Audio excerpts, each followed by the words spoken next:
Welcome to W&L Sports Weekly. I'm Jeremy Franklin. This week we'll speak with golf coach Kelsie Carralero, baseball captain Tom Concklin, and men's lacrosse captain Whit Griffin.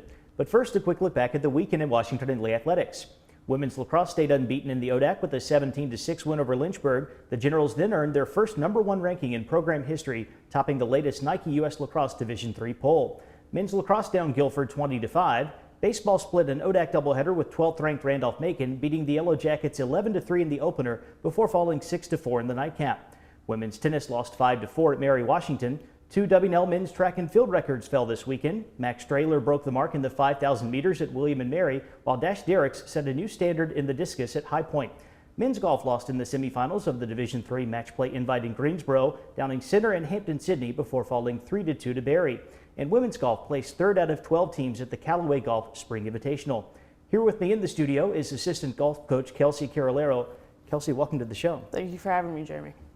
Those events in Greensboro were the final tune-ups for the men and women before the ODAC tournament. How did things go for the Generals these past few days? Overall they went really well. Our first matchup was against Center at the match play event. We won 4-1 in that matchup. That led us to the semifinals against Hampton-Sydney. That was a real close match. Senior Conley Hurst, junior Luke Farley, and freshman Brian Pesey had really good swings coming in. That led us to 3-2 against Hampton-Sydney. That brought us to the championship against Barry.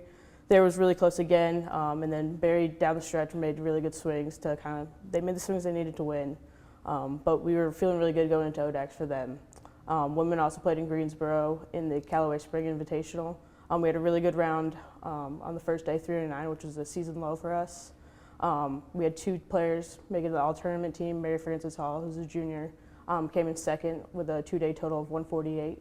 And then junior Lisa Freed came in tied for 4th at 152. So we're also feeling good going into ODACs as well.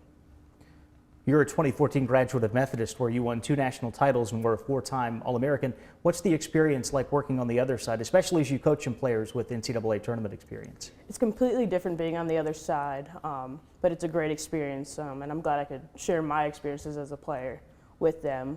But I think it gives me a different perspective being a player to share with them. I can share not only my experiences as a player, but I can share, the everyday struggles as a player and a student athlete with them as well. What are the women's goals for the postseason? The goals don't change because we're in postseason now. We look at every tournament the same, and all we want to do is go out there and play our best. Same question. What are the men's expectations for the upcoming postseason? The expectations, again, are the same. We want to go out there and play our best, and so we look at every tournament the same as the tournaments we were playing there. And so if we go out there and treat every tournament as the same we were playing, we'll go out there and hopefully achieve that. Kelsie, thanks for joining us. Best of luck at the ODAC Championship. Thank you very much, Jeremy. Joining me now is Tom Concklin, senior baseball captain from Hinsdale, Illinois. Tom, welcome to the show. Thanks for having me, Jeremy. Happy to be here. W&L enters Wednesday's showdown with #1 Shenandoah. In first place in the ODAC, the Generals are 10-1 in the conference so far. What's enabled the team to put together such a great record through the first half of the conference season? We've played a lot of home games, which has helped a whole lot, but we just came into this year with a lot of confidence. We knew we were a great team. We played a great out-of-conference schedule. At the time, we played #1 in the country, Emory, #2, Cortland. And we knew we could match up with the best of the best. We've had a lot of confidence, a lot of returning players, and a lot of first years playing well. We've just been grooving, and we're happy to be in first place right now in the conference. You were an All-American on the mound in 2016. You struggled out of the gate in 2017, but in your last 5 starts, you're 5-0 with an ERA just over 1. Do you feel like you've regained the form that we saw throughout your junior season? Yeah, it was obviously tough to struggle early on. It's frustrating when you know that you can play at one level and you're not quite there. But yeah, it's definitely made me very confident now that I've gotten back to the groove I was last year. I've always been confident. I understand pitchers are going to get hit around. We're not going to be perfect, but I'm just happy that once ODAC play came around, I've been consistent for my team and given us a chance to win every time I'm out there. Underclassmen have accounted for more than half of the innings on the mound for the Generals this season. How are your younger pitchers coming along? They've been doing great. Obviously a big chunk of that's Danny Devereaux, who's been our shutdown closer for 2 years now. He's an unbelievable pitcher. But also the first years have gotten a lot of invaluable experience. And with that have come some pros and cons, which is only going to make us better because they're going to learn from our failures and gain some more confidence from their successes. And that's only going to help us down the road. So it's been great to give them a lot of experience while still winning a bunch of baseball games. There's still a lot of baseball left in the regular season. What are the team's goals for the month of April? Yeah, so we've obviously, as we've discussed, we've played a lot of very good baseball to this point, but we know we haven't played our best game or haven't been as consistent as we could have. So we're going to continue to work on just getting better day in and day out and really elevate this team to an extra level that I think we know we can achieve that we haven't quite gotten to yet at this point in the season. So just continue to improve, continue to win ball games, and hopefully peak, once the ODAC tournament comes around. Tom, thanks for joining us. Best of luck throughout the year. Thank you, Jeremy. Appreciate it. With me now is Whit Griffin, senior lacrosse captain from Richmond. Whit, welcome to the show. Thanks for having me. W&L started off the season 2-4, but you're now 4-0 in ODAC play, including big wins over Lynchburg and Hampton-Sydney. How have things come together for the Generals during the conference schedule? Well, I think last year we had a relatively bumpy start as well, so we're trying to reiterate the messages we heard from our leaders last year and say that we have our team goals still in front of us of having great team chemistry and winning the ODAC.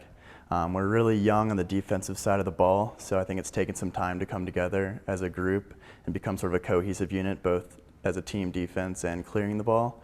But in recent weeks in ODAC play, we've been pretty locked down and sort of a nightmare for opposing offenses, so it's really been crucial to our 4-0 start. You mentioned the youth on defense. Overall, this is a very young roster. 2/3 of the team is comprised of first years and sophomores. I'm sure your leadership role has provided some challenges, but how rewarding has it been to see those young players develop? It's been pretty incredible watching them grow as the season's progressed. Coach McCabe constantly says that they're not really freshmen anymore because they're having to make big plays week in and week out. But they've completely bought into our team's mentality on and off the field, and it's allowed us to establish some pretty awesome team chemistry, which will hopefully carry us through the rest of the season and into a postseason run. The General starting attackmen, you, Sam Dardany, and A.J. Witherell have combined for 116 points through the first 10 games. What's led to the success on that end of the field? Well, A.J. and Sam are both incredible attackmen, putting a tremendous amount of pressure on the opposing defenses, which just allows our offense to run really smoothly. And I think at the beginning of the season, we just developed some great chemistry and trust with each other that allowed us to become a dynamic and fluid unit that can attack a defense from all three sides. And then we've had some really, really awesome midfield play from Joe Perella, Jonathan Henry, Jones Veith, and Hudson Hamill, amongst others, who have just made our lives really easy. W&L has some key games remaining, most notably a visit to Roanoke on April 22nd. What do the Generals need to do to maintain the level of play, maybe even build off of what we've seen over the last few weeks? I think everyone in our locker room has that game circled, as it's probably the most important on our schedule remaining. I think we just need to continue to play lockdown defense, clear the ball at a high level, and continue to push our offense to its full potential. And then looking forward, we hope to host the ODAC tournament for the first time in our senior class's 4 years here, and then hopefully win it. Whit, thanks for joining us. Best of luck with the rest of the year. Thanks for having me. For W&L Sports Weekly, I'm Jeremy Franklin. Thanks for watching.